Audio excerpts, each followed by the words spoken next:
صہیونی حکومت کے لڑاکا طیاروں نے بدھ کی صبح منگل کی صبح شمالی غزہ پٹی میں واقع جبالیہ شہر میں ایک رہائشی عمارت پر بمباری کی ہے۔ ابتدائی اعداد و شمار کے مطابق اس وحشیانہ حملے میں 10 فلسطینی شہید اور متعدد زخمی ہو گئے۔ شہداء اور زخمیوں کو ملبے سے نکالنے کا کام جاری ہے۔ فلسطینی ذرائع نے کہا ہے کہ شمالی غزہ میں واقع جبالیہ البلد پر بمباری کے نتیجے میں 10 سے زیادہ افراد شہید ہوئے ہیں۔ جنوبی غزہ کے شہری دفاع کے محکمے نے غزہ شہر کے جنوبی علاقے میں امدادی کارکنوں پر حملے کی خبر دیتے ہوئے کہا ہے کہ اس حملے میں 2 افراد شہید اور زخمی ہوئے ہیں۔ یہ ایسی حالت میں ہے کہ جب صہیونی حکومت کے توپ خانے نے جنوبی غزہ کے علاقوں پر اپنے حملے جاری رکھے ہوئے ہیں اور جنوبی غزہ کے مختلف علاقوں پر گولہ باری کی آوازیں سنائی دی جا رہی ہیں۔ غزہ شہر کے جنوب مغربی علاقے الصبرا پر بمباری کے نتیجے میں متعدد شہری شہید ہو گئے ہیں۔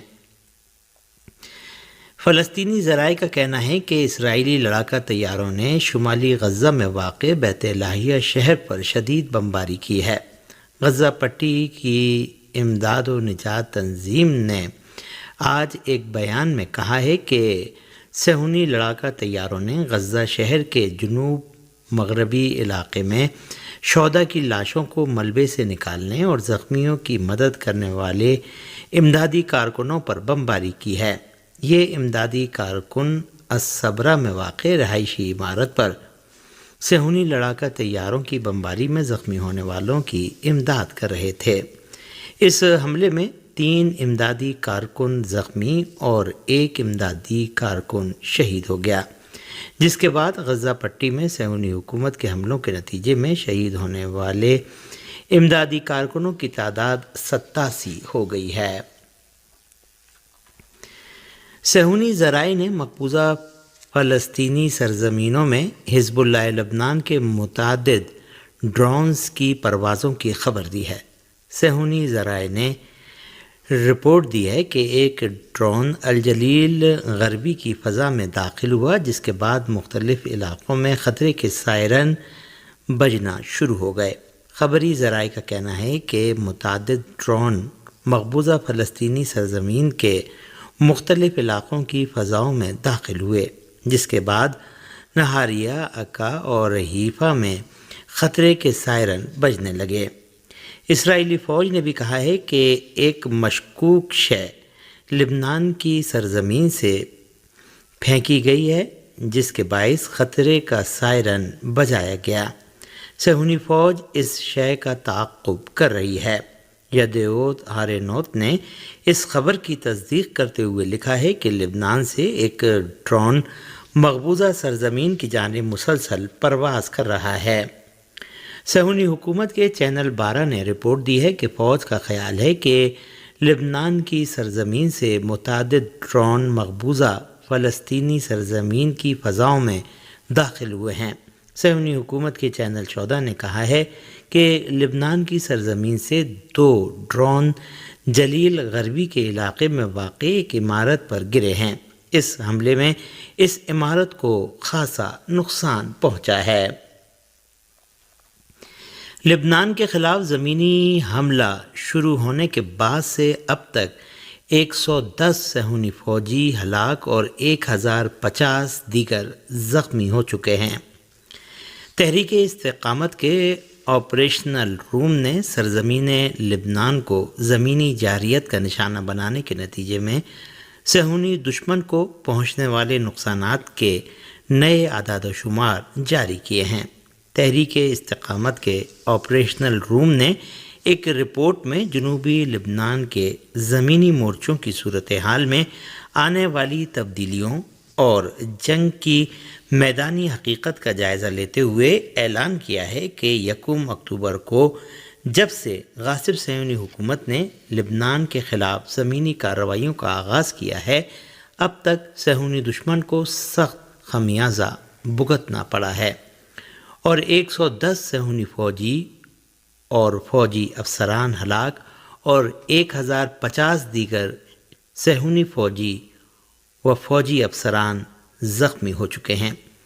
اس رپورٹ کے مطابق مقبوضہ فلسطین کی غاصب صہیونی حکومت نے جب سے لبنان کے خلاف زمینی جنگ کے دوسرے مرحلے کا آغاز کیا ہے، جو 12 نومبر کو شروع ہوا ہے، اب تک 18 صہیونی فوجی ہلاک اور 32 دیگر صہیونی فوجی زخمی ہو چکے ہیں، جبکہ اس دوران غاصب صہیونی حکومت کے 5 ٹینک اور 1 فوجی بلڈوزر تباہ ہوا ہے۔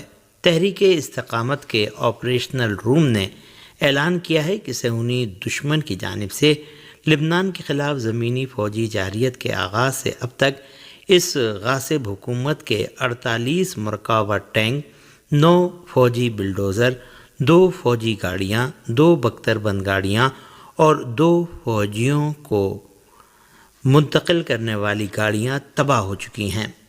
اس عرصے کے دوران تحریک استقامت کے مجاہدین نے ہرمز 450 قسم کے صہیونی حکومت کے 6 ڈرون طیارے، ہرمز 900 قسم کے 2 ڈرون طیارے اور 1 کوارڈ کاپٹر بھی مار گرایا۔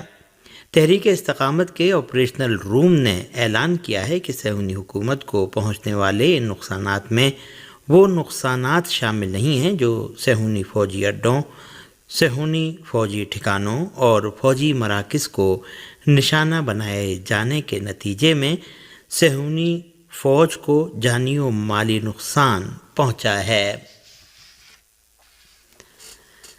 شمال مشرقی شام کے مختلف علاقوں میں سیکیورٹی کے متعدد واقعات رونما ہوئے ہیں، جن میں حسکہ کے جنوبی مضافاتی علاقے میں شہر الشدادی میں امریکی فوجی اڈے پر میزائل حملے بھی شامل ہیں۔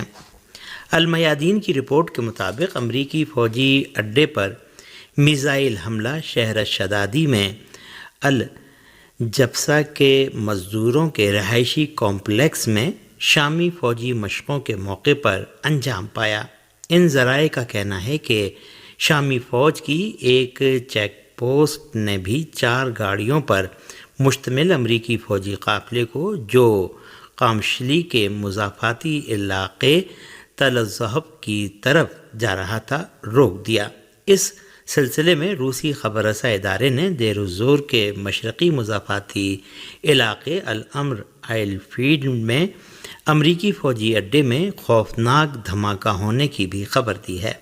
اس رپورٹ کے مطابق اس امریکی فوجی اڈے سے کالا سیاہ دھواں اٹھتے ہوئے دیکھا گیا، جبکہ امریکہ کے اس فوجی اڈے میں تعینات اینٹی ایئر کرافٹ گنوں نے میزائل حملے کو ناکام بنانے کی کوشش کی، مگر یہ کوشش کامیاب نہ ہو سکی۔ واضح رہے کہ شام کے مختلف علاقوں میں دہشت گرد امریکی فوج کے مختلف غیر قانونی اڈوں اور ٹھکانوں پر بارہا حملے ہوتے رہے ہیں۔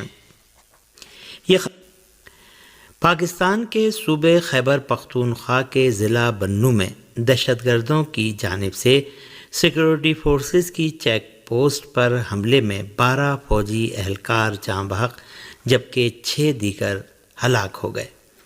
پاکستانی فوج کے شعبہ تعلقات عامہ ISPR کی جانب سے جاری بیان میں دعویٰ کیا گیا ہے کہ ضلع بنوں کے علاقے مالی خیل میں دہشت گردوں نے سیکورٹی فورسز کی چیک پوسٹ پر حملے کی کوشش کی، جس کے دوران فائرنگ کے تبادلے میں 6 دہشت گرد ہلاک ہو گئے۔ دہشت گردوں کی چیک پوسٹ میں داخل ہونے کی کوشش کو فورسز نے ناکام بنا دیا۔ دہشت گردوں نے ناکامی پر بارود سے بھری گاڑی چیک پوسٹ کی دیوار سے ٹکرا دی۔ خودکش دھماکے کے نتیجے میں 12 سیکیورٹی اہلکار جاں بحق ہو گئے اور دیوار کا ایک حصہ گر گیا، جس سے عمارت کو نقصان پہنچا۔ ترجمان پاکستانی فوج کے مطابق جاں بحق ہونے والوں میں فوج کے 10 سپاہی اور فرنٹیئر فورس FC کے 2 سپاہی شامل ہیں۔ یاد رہے کہ پاکستان کے صوبے خیبر پختونخوا کے ضلع بنوں میں عسکریت پسندوں کے حملوں میں حالیہ دنوں میں اضافہ دیکھا گیا ہے۔ منگل کے روز شمالی وزیرستان کی سرحد پر ایک چیک پوسٹ سے اغوا کیے گئے نصف درجن سے زائد پولیس اہلکاروں کو پولیس نے قبائلی عمائدین کی مدد سے بحفاظت بازیاب کرا لیا تھا۔ اس سے قبل گزشتہ ماہ اسی ضلع کے علاقے بکا خیل میں فائرنگ کے تبادلے میں فوج کے ایک میجر سمیت 3 سیکیورٹی اہلکار جاں بحق ہو گئے تھے۔ تقریباً ایک ہفتے قبل نامعلوم شرپسندوں نے شاہ نجیب لینڈکک نائکم کلی علاقے میں لڑکیوں کے پرائمری اسکول کی زیر تعمیر عمارت پر حملہ کیا تھا۔ اسلام آباد ہائی کورٹ کے جسٹس میاں گل حسن اورنگزیب نے عمران خان کے خلاف توشہ خانہ 2 کیس میں ضمانت منظور کرتے ہوئے بانی پی ٹی آئی کو رہا کرنے کا حکم دے دیا ہے۔ اسلام آباد ہائی کورٹ نے توشہ خانہ 2 کیس میں 10-10 لاکھ روپے کے مچکلوں کے عوض بانی پی ٹی آئی کی ضمانت بعد از گرفتاری کی درخواست منظور کرتے ہوئے انہیں رہا کرنے کا حکم دے دیا، تاہم عدالت نے کہا ہے کہ ضمانت کا غلط استعمال کیا تو اپنا فیصلہ واپس لے سکتے ہیں۔ یاد رہے کہ 12 ستمبر 2024 کو توشہ خانہ 2 کیس کی تحقیقات کے لیے ایف آئی اے کی 3 رکنی جوائنٹ انویسٹیگیشن ٹیم JIT تشکیل دے دی گئی تھی۔ نیب ترمیم کے حوالے سے سپریم کورٹ کے فیصلے کے بعد احتساب عدالت نے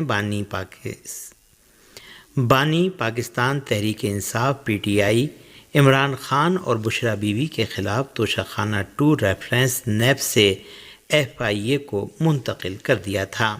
اسلام آباد ہائی کورٹ نے عمران خان کو رہا کرنے کا حکم ایسے میں دیا ہے جب تحریک انصاف نے 26 نومبر کو اسلام آباد کی مارچ کی کال دے رکھی ہے۔ معاف کیجیے گا، 24 نومبر کو اسلام آباد کی جانب مارچ کی کال دے رکھی ہے اور حکومت نے اسلام آباد اور لاہور سمیت کئی شہروں میں سخت حفاظتی انتظامات کیے ہیں۔ تاہم اب دیکھنا یہ ہے کہ کیا حکومت عمران خان کو رہا کر دے گی یا پھر کسی اور کیس میں ان کی گرفتاری ڈال دی جائے گی۔ اور آخر میں یہ خبر کہ ہندوستان کی ریاست مہاراشٹر اور جھارکھنڈ میں ووٹنگ کا عمل جو آج صبح 7 بجے شروع ہوا تھا، شام 6 بجے تک جاری رہا۔ ہندوستان کی ریاست مہاراشٹر کی سبھی 288 اسمبلی نشستوں کے لیے اور ریاست جھارکھنڈ میں اسمبلی انتخابات کے دوسرے مرحلے میں 38 نشستوں کے لیے آج ان ریاستوں کے عوام نے ووٹ ڈالے۔ سبھی پولنگ اسٹیشنوں پر پولنگ پرامن ماحول میں ہوئی اور کہیں سے کسی ناخوشگوار واقعے کی رپورٹ نہیں ملی۔ ریاست مہاراشٹر اور جھارکھنڈ دونوں ریاستوں میں انتخابات کے حوالے سے سخت حفاظتی انتظامات کیے گئے تھے۔ اسی کے